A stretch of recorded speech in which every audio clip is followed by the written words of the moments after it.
रचना करना सिखाता है, ऐसा गुरु भी पूजनीय है।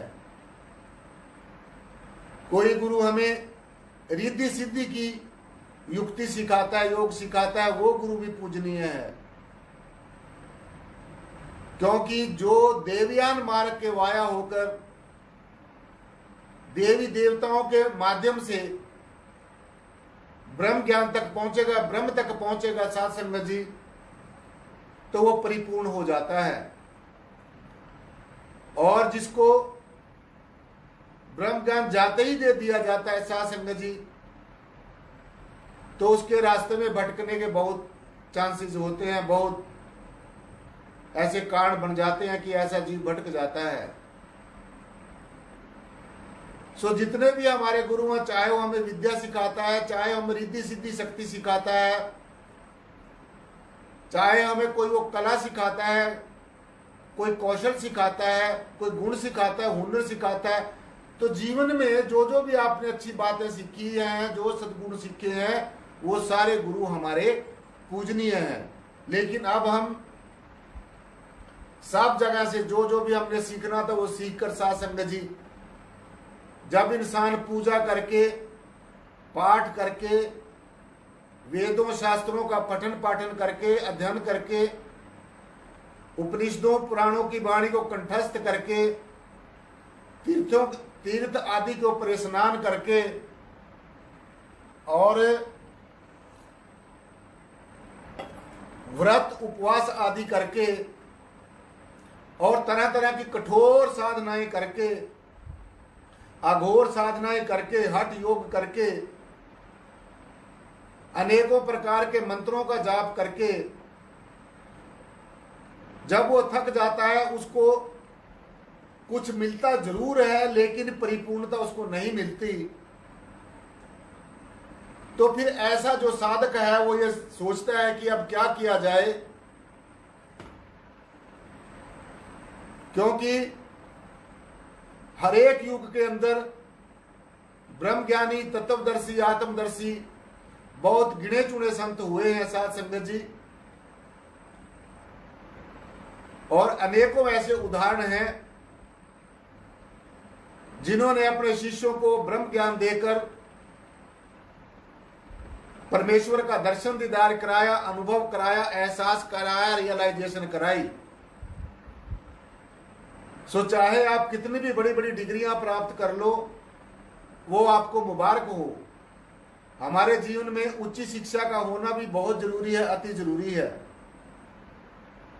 लेकिन जब तक हमारे जीवन में ब्रह्म ज्ञानी सदगुरु नहीं है, परिपूर्ण सदगुरु नहीं है, जो परिपूर्ण ब्रह्म को जानता हो, जो परिपूर्ण ब्रह्म को पहचानता हो, जिसने परिपूर्ण ब्रह्म को देखा हो, जिसने परिपूर्ण ब्रह्म परमात्मा ईश्वर को देखा हो, खुली आंखों से भी देखा हो और आंखें बंद करके भी देखा हो, अनुभव किया हो, एहसास किया हो,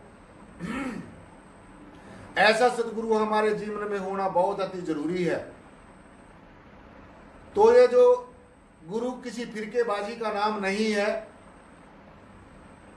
सदगुरु से हमें कुछ ना कुछ हासिल जरूर होता है। सो इसलिए जो तत्वदर्शी सदगुरु है, बाहर की जड़ चीजों की पूजा करना, जो इंसान के बनाए हुए भगवान हैं उनके आगे गिड़गिड़ाना बैठकर, और जो अपने अनुमान लगाकर जो कल्पना की हुई है ऐसा भगवान, क्योंकि साध संगत जी ऐसे जो भगवान है जो इंसान ने बनाए हुए हैं, पहली तो बात यह, इंसान भगवान को बना ही नहीं सकता, क्योंकि भगवान बनाने वाली चीज नहीं है। परमात्मा को जब तक आपने देखा नहीं है, आपने खुली आंखों से नहीं देखा है, आंखें बंद करके नहीं देखा है, आपको परमात्मा की पहचान नहीं है, तो आप बनाओगे कैसे? और अगर बनाओगे तो कल्पना करोगे, सपोज कर लेंगे कि सपोज कर लो परम तत्व ऐसा है, सपोज कर लो परमात्मा ऐसा है,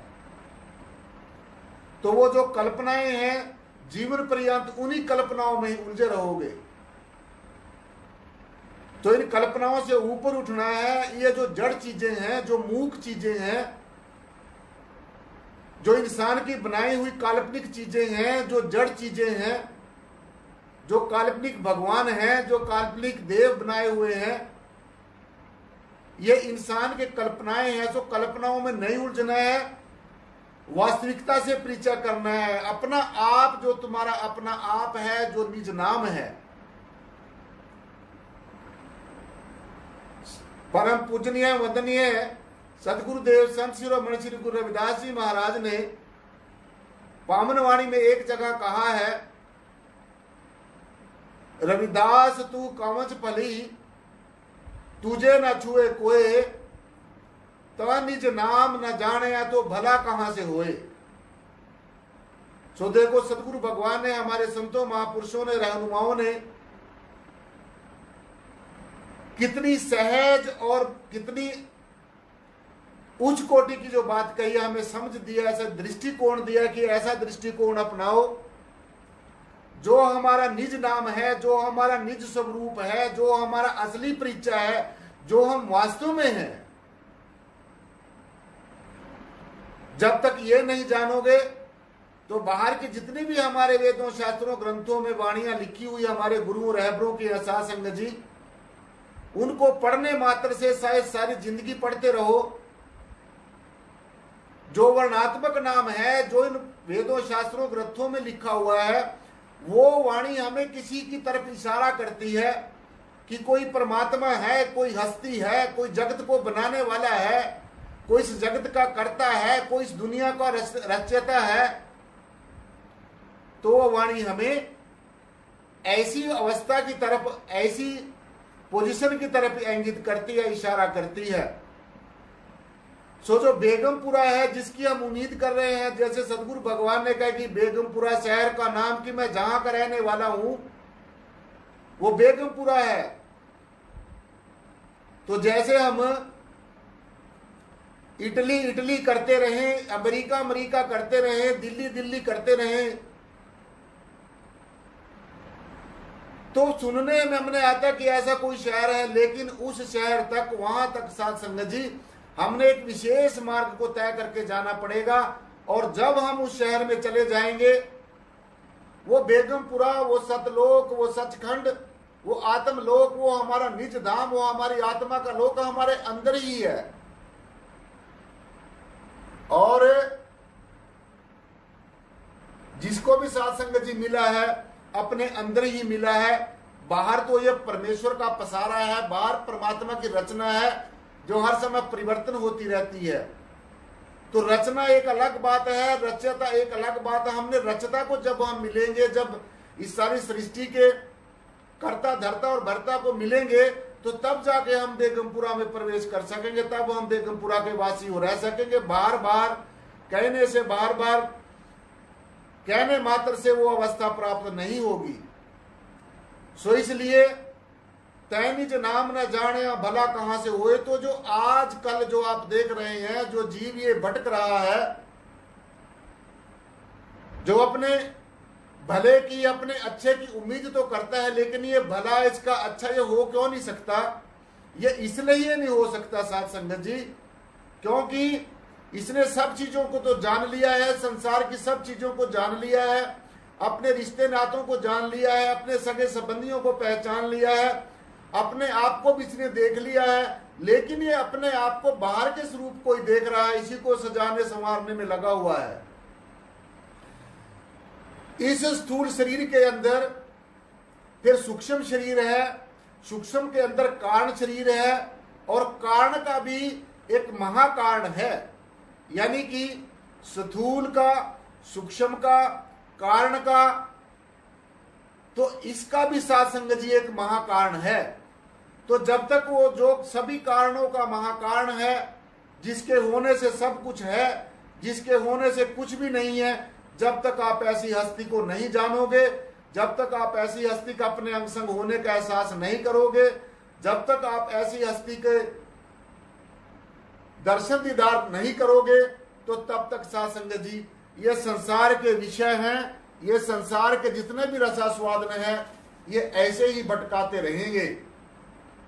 इसलिए संसार के सभी जितने भी रसास्वादन हैं, जितने भी भोग हैं, उन सबको साध संगत जी तिलांजलि देनी पड़ेगी।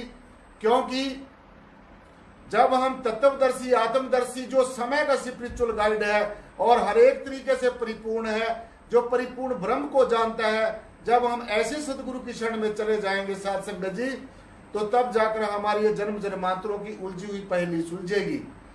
सो इसलिए जितने भी संसारिक पदार्थ हैं, जितने भी संसार के जो रसास्वादन है, उनका त्याग करके साध संगत जी परमेश्वर की बंदगी करेंगे, खुदा की इबादत करेंगे, तभी हमारा जीवन जो है साध संगत जी वो सफल होगा। क्योंकि जितने भी भोग हैं, उपभोग हैं, इंद्रियों के भोग हैं, उनसे सबसे ज्यादा भोगों से, जो ज्यादा भोगों में मस्त हो जाता है, जो ज्यादा भोगों में साध संगत जी जो लंपट हो जाता है और जो इंद्रियों के घाट पर ही गोते खाता रहता है, इस आंखों के नीचे नीचे के ही अपने आप को शरीर समझता रहता है, तो रोग जो भोग है साध संगत जी, भोग से रोग पैदा होते हैं और रोग से फिर शोक पैदा होता है, संशय पैदा होता है, डाउट पैदा होता है, डर पैदा होता है, दुख पैदा होता है।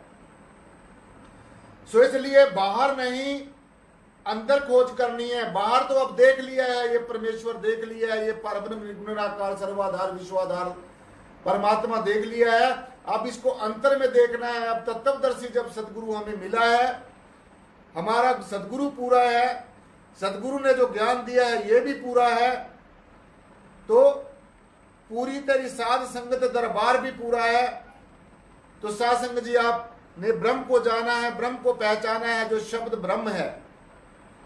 तो इसलिए बाहर ये देख लिया है, बाहर ये देख लिया है कि ये निर्गुण निराकार हमारे दाएं हैं, हमारे बाएं हैं, हमारे आगे है, हमारे पीछे है, हमारे ऊपर है, हमारे नीचे, हम सब इसी पारब्रह्म निर्गुण निराकार सर्वाधार परमात्मा में बैठे हैं। और ये परमेश्वर हमारे अंग संग होकर चारों तरफ इसने हमें जो है साध संगत जी, ये हमारी ढाल की तरह हमारे साथ रहता है, हमारे अंग संग रहता है। जैसे जब हम चलते हैं तो हमारी परछाई हमारे साथ साथ चलती है, ऐसे ही परमेश्वर भी हमारे हमेशा अंग संग रहता है।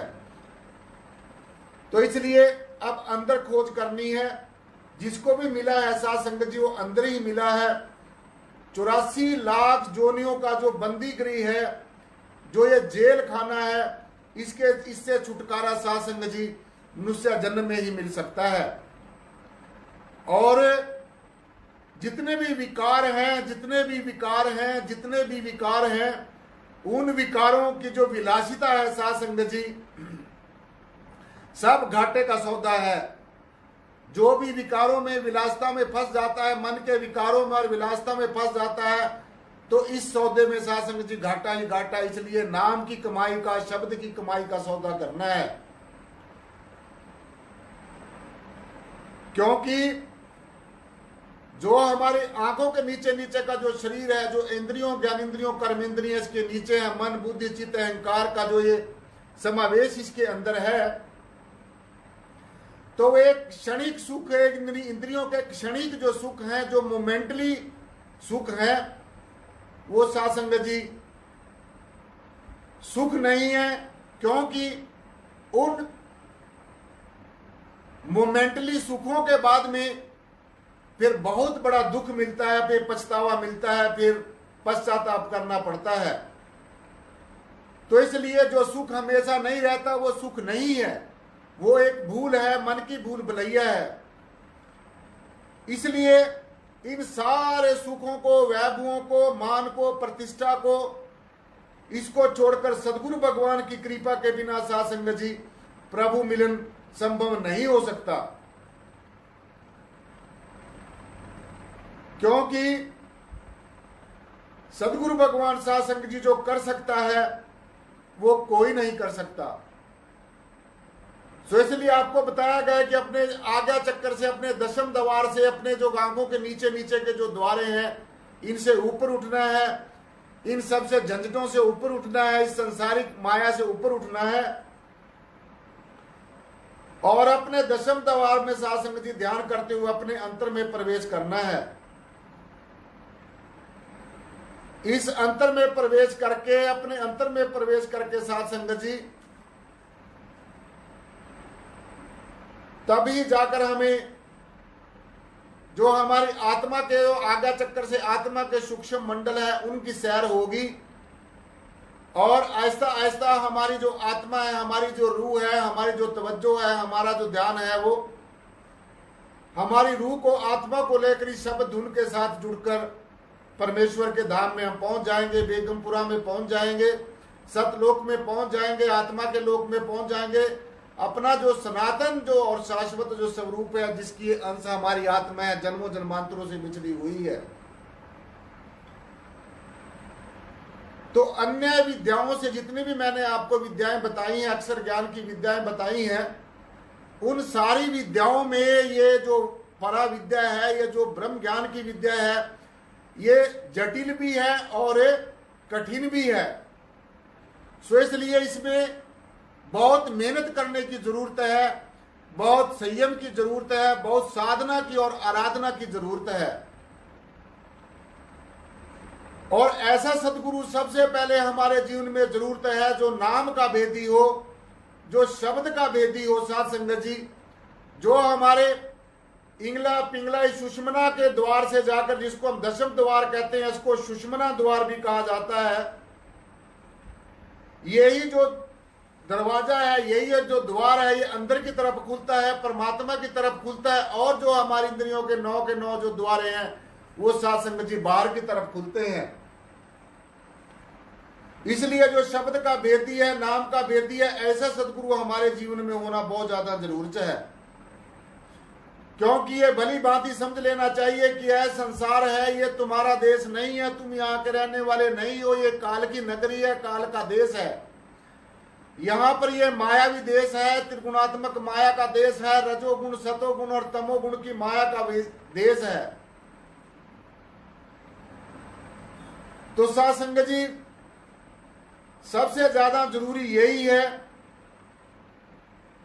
कि संसार में रहते हुए, और संसार में यह संसार तुम्हारा घर नहीं है, यह समझ लेना है, दुखों का घर है। तो सबसे जरूरी इस मनुष्य जन्म में प्रभु भक्ति है, परमात्मा को जानना और पहचानना है। संसार में रहो लेकिन एक बुद्धिमान की तरह रहना है, ज्ञानवान की तरह रहना है, और संसार की सारी कल्पनाओं को, सारी बातों को, सारी मन की बनाई हुई बातों को अपने ज्ञान की तलवार से काटते चले जाना है और आगे बढ़ते रहना है। पदार्थों से सेवा लेनी है, लेकिन इन पदार्थों का गुलाम नहीं बनना है। ऐसा जीवन जीना है, इस तरीके से संसार में रहना कि ना किसी के मिलने का हर्ष हो और ना फिर किसी के छीन जाने का दुख हो। सो इसलिए साध संगत जी, इस तरीके से जब जीवन यापन करेंगे, यदि आप सत्संग में बैठे और मन घर पे हो, तो फिर ऐसे सत्संग का कोई फायदा नहीं है। इसलिए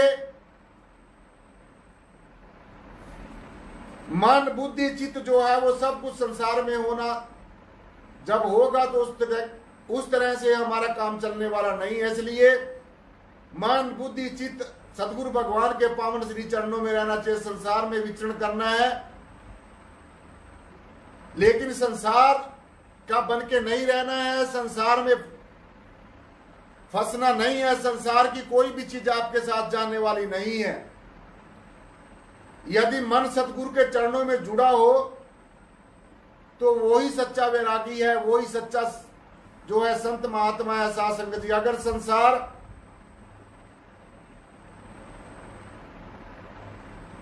में फंसे रहोगे तो फिर सतगुरु भगवान के पावन श्री चरणों में ध्यान नहीं रहेगा। या निराकार मिलेगा या संसार मिलेगा, दोनों में से एक मिलेगा, दोनों नहीं मिल सकते। अगर आप ये सोचते हैं मुझे संसार भी मिल जाए, मुझे निराकार भी मिल जाए, तो दोनों चीजें साध संगत जी कभी नहीं मिल सकती। या निराकार मिलेगा या संसार मिलेगा, दोनों नहीं मिल सकते। तो अब आप ये फैसला कर लो कि आपने संसार में फंसे रहना है, संसार में तो फंसे ही हैं, या निराकार में को जानना है, निराकार की भक्ति करनी है, निराकार ब्रह्म की भक्ति करनी है। साध संगत जी, ये आपके ऊपर निर्भर करता है। इस संसार में भ्रमण करो, ये जो संसार रूपी वाटिका है, इसमें भ्रमण करो, इसके सौंदर्य को देखो, इसके फल को छको, इसकी सुगंध लो। परंतु साध संगत जी, जो कंटीली झाड़ियां हैं, जो कंटीली झाड़ियां हैं, कांटों वाली झाड़ियां हैं, उनमें उलझकर घायल ना हो। ऐसी कंटीली झाड़ियों में, ऐसे दुखों में उलझकर घायल नहीं होना, ऐसे विकारों में उलझकर घायल नहीं होना है। और ये भली भांति समझ लेना चाहिए कि जो दिन भर आप काम करते हो, वह सब आप अपने लिए करते हो, अपना जीवन बसर करने के लिए करते हो, उसका अध्यात्म के साथ कोई संबंध नहीं है। तो परमेश्वर की बंदगी करने के लिए, खुदा की इबादत करने के लिए एक विशेष रास्ता हमने जो है साध संगत जी तय करना है। एक विशेष रास्ते के ऊपर हमने चलना है, जो परमेश्वर ने खुद बनाया है, इंसान का बनाया हुआ नहीं है, परमेश्वर ने खुद बनाया हुआ है। और जो संत मार्ग जिसके ऊपर चलने की हमें प्रेरणा देते हैं। जो अगर ज्यादा ध्यान परिवार में, सगे संबंधियों में, परिवार की चीजों में, संसार की चीजों में लगे रहेगा, तो साध संगत जी फिर काम नहीं चलेगा। भजन सिमरन अब तक अगर शुरू नहीं किया तो आज ही से ही कर दो, अभी से कर दो। जो बीत गया सो बीत गया है, लेकिन जो साध संगत जी रह गया है उसका भरपूर फायदा उठाना है। यह जो अखिल ब्रह्मांड है साध संगत जी, ये भली भांति समझ लेना है कि इसका कोई ना कोई रचना करने वाला जरूर है, इस जगत की रचना करने वाला जरूर है, इस सारे अखिल ब्रह्मांड की रचना करने वाला जरूर कोई ना कोई है, इसका कोई ना कोई निर्माता है, कोई ना कोई रचता है। तो रचना करने वाले में और रचना में यही फर्क है कि परमात्मा की जो रचना है, जो क्रिएशन है, वो बदलती रहती है, लेकिन परम तत्व कभी बदलता नहीं है। ये मनुष्य जन्म में ही ये संभव हो सकता है, ये ज्ञान संभव हो सकता है, ये समझना संभव हो सकता है। और इस संसार के बंधनों से मुक्त भी मनुष्य जन्म में ही हो सकता है। ये जो मनुष्य है साध संगत जी, इसको टॉप ऑफ द क्रिएशन कहा गया है। और सबसे बहुत ही उत्तम जो योनि है, और संतों महात्माओं ने तो यहां तक कह दिया है कि ये जिंदा खुदा का घर है। इसके जिंदा इंसान के अंदर खुदा बैठा है, जिंदा खुदा का घर है। तो संसार का जो ये आवागमन का जो मेला है, ये जो संसार का सपना है, इसमें बुरी तरह से जो जीव ये फंस रहा है साध संगत जी, सदगुरु भगवान की पावन चरण शरण में आकर समर्पित भाव से, मनसा वाचा कर्मणा से समर्पित होकर सदगुरु भगवान के जब चरण क्षण में आएगा तो आध्यात्मिक मार्ग में, अध्यात्म में यही सफलता की कुंजी है।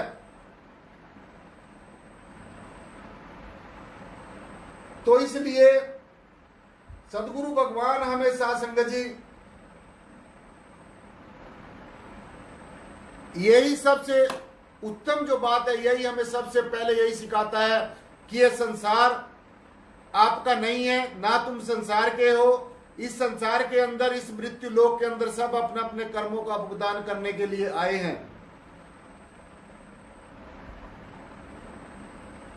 तो इसीलिए कहा है कि जो सदगुरु के रूप में परमेश्वर आता है और अपना भेद फिर सदगुरु भगवान के मुख से फिर खुद बताता है, और अपने आप से अपनी आत्मा को मिलाने की युक्ति जो है सदगुरु के माध्यम से बताता है। क्योंकि ये जो आत्मा है, जीवात्मा है, जो मनुष्य शरीर में है, इसको बहुत जन्म हो गए हैं, परमेश्वर से बिछड़े मुद्दतें हो गई हैं। तो इसीलिए अब की बार सब कामों को साइड में रखकर सब कुछ तज, बस हरि भज, और काज तेरे किते ना काम, मिल साध संगत बज केवल नाम। और दुनिया के जितने कार्य व्यवहार हैं वो किसी काम के नहीं है। वो जब तक हैं जब तक हम इस दुनिया में हैं। जब इस दुनिया से बाय बाय कर जाएंगे, रुखसत कर जाएंगे, नश्वर शरीर छोड़ देंगे, तो फिर साध संगत जी कुछ भी साथ में जाने वाला नहीं। इसलिए कहा है कि सिर्फ और सिर्फ जो नाम भक्ति है, जो ज्ञान भक्ति है, जो शब्द की भक्ति है, जो शब्द के साथ जुड़ने का जो योग युक्ति है, यही सबसे सर्वश्रेष्ठ है। तो इसीलिए नाम भक्ति, प्रेमा भक्ति, और ये जो ज्ञान है, जो ये ब्रह्म ज्ञान है, आठों पैर दिया, ये पूर्ण सतगुरु ज्ञान, आठों के आठ पैर, इस परब्रह्म निर्गुण निराकार परमेश्वर का, जो हमारे चारों तरफ फैली हुई जो परम सत्ता है, परम चैतन्य हस्ती है, जो ये सच्चिदानंद परमात्मा है, इसका हर समय ध्यान करते हुए और अपने आप को यही समझना है कि मेरा असली स्वरूप ये परब्रह्म निर्गुण निराकार परमेश्वर है, विशाल है। ये जो रूप है मेरा नश्वर शरीर, ये मेरा असली स्वरूप नहीं है। इसलिए मैं जो हूं ये शरीर मात्र नहीं हूं, मैं इसके अंदर रहने वाली आत्मा हूं और संसार में शरीर बनकर नहीं जीना, आत्मा बनकर जीना है। इसलिए साध संगत जी, इससे पहले कि मैं अपनी वाणी को विराम दूं, मैं आपको एक बात बड़े स्पष्ट तौर से कहना चाहता हूं, जो भी मेरे दर्शक मुझे सुन रहे हैं, देख रहे हैं, कि पहले परमात्मा को जानो, पहचानो। पहले खुली आंखों से पहचान करो, फिर आंखें बंद करके ध्यान करने में फिर दिनों दिन आपके प्रोग्रेस होगी, उन्नति होगी, तरक्की होगी और एक दिन आप अपनी मंजिल मकसूदा को तक पहुंच जाओगे। और अगर आप बिना जाने बिना पहचाने ऐसे ही अपने मन मते से दौड़ते रहे तो साध संगत जी फिर सफलता नहीं मिलेगी। इसलिए हमारे निराकारी जागृति मिशन में सबसे पहले इन खुली आंखों से परमात्मा की पहचान कराई जाती है। परब्रह्म निर्गुण निराकार सर्वाधार विश्वाधार परम तत्व की पहचान कराई जाती है। खुली आंखों से दिखाया जाता है, ये बताया जाता है, समझाया जाता है कि देखो ये परम तत्व है, ये अग्नि से जलता नहीं है, पानी से गलता नहीं है, हवा से उड़ता नहीं है, अस्त्र शस्त्र से कटता नहीं है, ये अजर है, अमर है, अविनाशी है, अडोल है, अनामी है और परम चैतन्य हस्ती है, सत रूप है, चेतन रूप है, अनंत स्वरूप है। इसलिए पहले जानो, पहचानो, एक को जानो, एक को मानो, एक हो जाओ। ये साध संगत जी अध्यात्म का सूत्र है। तो जो एक को जान लेता है, एक को पहचान लेता है, एक को मान लेता है और एक हो जाने का संकल्प कर लेता है, हमने ऐसा बनना है और इसी तरीके से परमेश्वर को जानना है, पहचानना है, फिर नाम भक्ति और शब्द भक्ति की कमाई करनी है। तो साध संगत जी इन्हीं शब्दों के साथ, इन्हीं वचनों के साथ अपने जीवन को, आज के जो वचन प्रवचन, जो आज का जो साध संगत जी वचन विलास हुआ है, इसको घर जाकर सबने दोबारा से फिर सुनना है और इसमें अच्छी अच्छी जो बातें कही उनको धारण कर लेना है। और जो मेरे से बोलने में कोई त्रुटि हो गई हो, मैं उसके लिए बार बार साध संगत जी सदगुरु भगवान के पावन श्री चरणों में बैठकर सदगुरु भगवान के आगे और अपने दर्शकों के आगे उसका बार बार क्षमा का याचक, और एक बार सदगुरु भगवान के नाम का जय घोष, एक जयकारा, जिनकी अपार कृपा से आज हम सबको ये ज्ञान चर्चा सुनने और सुनाने का सौभाग्य प्राप्त हुआ है। जो बोले तिस बलिहार सदगुरुदेव बूटा सिंह जी महाराज की जय हो। बोलो सदगुरुदेव बूटा सिंह जी महाराज की जय। बोलो सदगुरुदेव मेहताब सिंह जी महाराज की जय।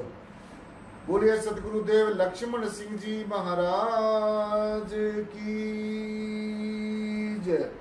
बोलिए सदगुरुदेव प्रियतम नाथ जी महाराज की जय। बोलिए सर्व संत समाज की जय।